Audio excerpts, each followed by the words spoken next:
Samudra membentang, hamparan biru pekat yang menipu dengan ketenangannya. Di balik riak ombak dan cakrawala tak berujung, tersimpan rahasia yang jauh lebih kelam daripada kedalamannya sendiri. Kisah-kisah yang dibisikkan angin tentang jiwa-jiwa hilang dan kengerian yang tak terjelaskan.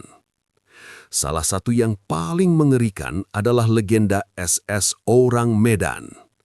Pada suatu malam di tahun 1947, di perairan yang sunyi antara Sumatera dan Malaysia, sebuah sinyal mara bahaya putus-putus diterima.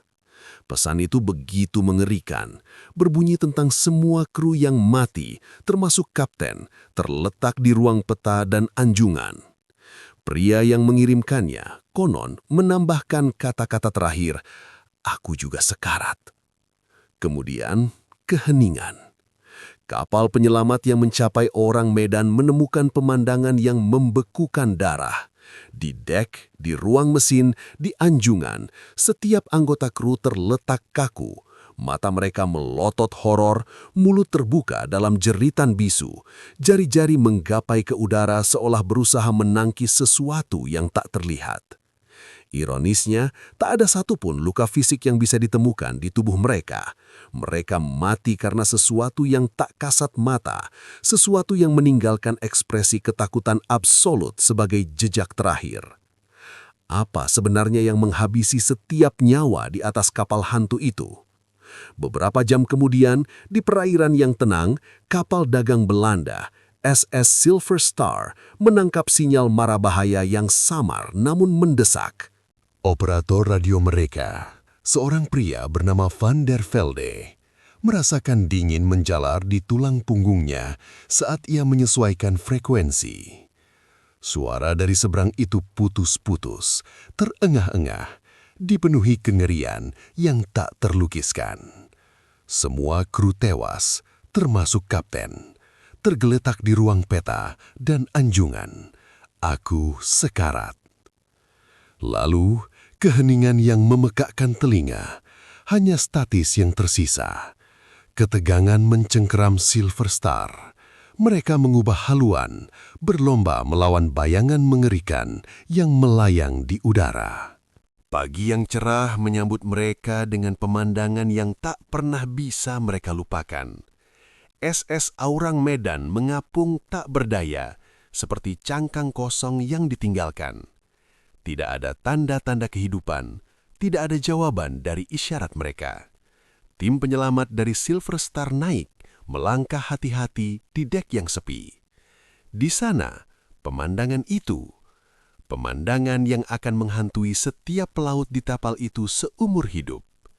Di anjungan, di ruang mesin, bahkan di ruang makan, setiap anggota kru, dari kapten hingga juru masak, tergeletak tak bernyawa. Mata mereka terbelalak, pupil melebar karena teror yang tak terbayangkan. Mulut mereka terbuka lebar, seolah masih berteriak dalam keheningan mutlak. Lengan-lengan mereka terentang ke depan, jari-jari kaku menggapai udara, seolah berusaha menangkis musuh tak kasat mata yang mencekik nafas terakhir mereka. Tidak ada luka, tidak ada bekas perjuangan, hanya ketakutan murni. Kematian yang datang dari dalam mengukir ekspresi kengerian abadi di wajah mereka. Sebuah misteri tanpa jawaban mengapung di antara gelombang. Mereka baru saja mundur. Bayangan kengerian yang baru mereka saksikan masih menempel kuat dalam benak setiap pelaut di Silver Star. Perintah untuk mempersiapkan penyelidikan lebih mendalam dikeluarkan, meski ada keraguan yang menggantung di udara. Keraguan untuk kembali menapakkan kaki di kapal kematian itu. Saat tim sedang bersiap, sebuah fenomena aneh terjadi. Dari ruang kargo Orang Medan, sebuah kepulan asap hitam pekat tiba-tiba menyembur keluar.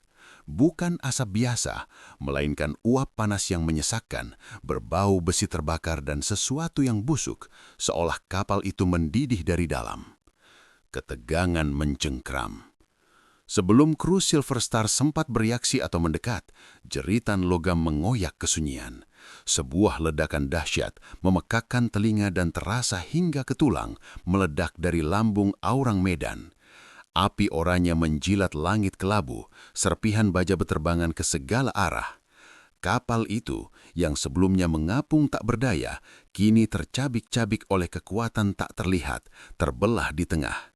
Dengan raungan terakhir yang memilukan, SS Aurang Medan mulai merosot, terbakar dan tenggelam dengan cepat ke dalam jurang laut. Pusaran air raksasa menelannya utuh, mengubur setiap potongan bukti, setiap jejak kebenaran di kedalaman yang tak terjangkau. Yang tersisa hanyalah riak di permukaan, langit yang kini kembali hening, dan kekosongan tak terhingga yang terasa jauh lebih berat daripada kematian itu sendiri. Jawaban yang sangat mereka butuhkan kini hilang selamanya, terperangkap di dasar laut. Kekosongan yang ditinggalkan Aurang Medan di laut bukan hanya lubang fisik, melainkan juga kekosongan akal. Dalam hari-hari dan minggu-minggu setelah insiden mengerikan itu, para pelaut di Silver Star dan kemudian para ahli di daratan mati-matian mencari jawaban. Teori-teori bermunculan seperti gelembung gas dari dasar laut. Ada yang berspekulasi tentang kebocoran gas karbon monoksida masif, sebuah pembunuh tak terlihat yang menyesakkan napas dan membingungkan pikiran. Namun, bisakah gas itu membekukan setiap otot wajah menjadi topeng kengerian yang berteriak, menghentikan jantung dengan ketakutan murni alih-alih lemas? Mungkinkah itu yang membuat kulit mereka mengerut seolah menua puluhan tahun dalam sekejap? Kemudian ada gagasan tentang kegagalan sistem uap atau ledakan boiler akibat tekanan berlebih. Itu bisa menjelaskan ledakan akhir, namun tidak untuk bau busuk yang aneh, uap panas yang menyesakkan sebelum ledakan, atau keheningan maut yang menyelimuti kapal sebelum kehancurannya. Bagaimana pula dengan posisi setiap mayat seperti menangkis ancaman tak kasat mata? Dan yang paling fantastis, desas-desus tentang intervensi luar angkasa, UFO, mencoba mengisi lubang hitam di pemahaman mereka. Tetapi itu hanya pelarian, sebuah hayalan, ketika realitas kengerian yang mereka saksikan terasa begitu nyata, begitu intim dalam kebrutalannya. Setiap penjelasan konvensional, setiap upaya untuk merasionalisasi runtuh, meninggalkan mereka dengan jurang pertanyaan yang lebih dalam dan keyakinan pahit bahwa kebenaran sejati telah terkubur bersama SS Aurang Medan selamanya. Namun, apa jika kebenaran itu tidak terkubur, melainkan disembunyikan di balik tabir asap? Sebuah kebohongan yang jauh lebih mengerikan daripada hantu laut manapun. Apa jika SS Aurang Medan bukanlah kapal hantu sama sekali, melainkan sebuah sandiwara yang dirancang dengan keji? Para penyelidik baru yang berani mengoyak catatan arsip yang tersegel rapat dan menanyai saksi bisu di sudut-sudut yang terlupakan, mulai merangkai kepingan-kepingan yang memuakkan. Mereka menemukan bahwa di tahun-tahun pasca Perang Dunia II yang bergejolak, ketika kekuatan-kekuatan besar berebut sisa-sisa kekalahan poros, ada desas-desus mengerikan tentang eksperimen yang berlanjut. Bahwa Aurang Medan mungkin membawa muatan yang terlalu berbahaya untuk disebut, terlalu mematikan untuk dibiarkan jatuh ke tangan yang salah. Senjata kimia atau biologis terlarang, hasil rampasan perang yang terus menjadi ancaman. Insiden itu, dengan segala horornya, bukanlah kecelakaan murni, melainkan mungkin sebuah operasi rahasia yang gagal total. Upaya putus asa untuk mengamankan atau memusnahkan bukti yang tidak pernah sampai ke tujuannya, mengakhiri hidup setiap orang di dalamnya dalam keheningan yang menyiksa. Bukan karena kutukan laut, melainkan karena konspirasi.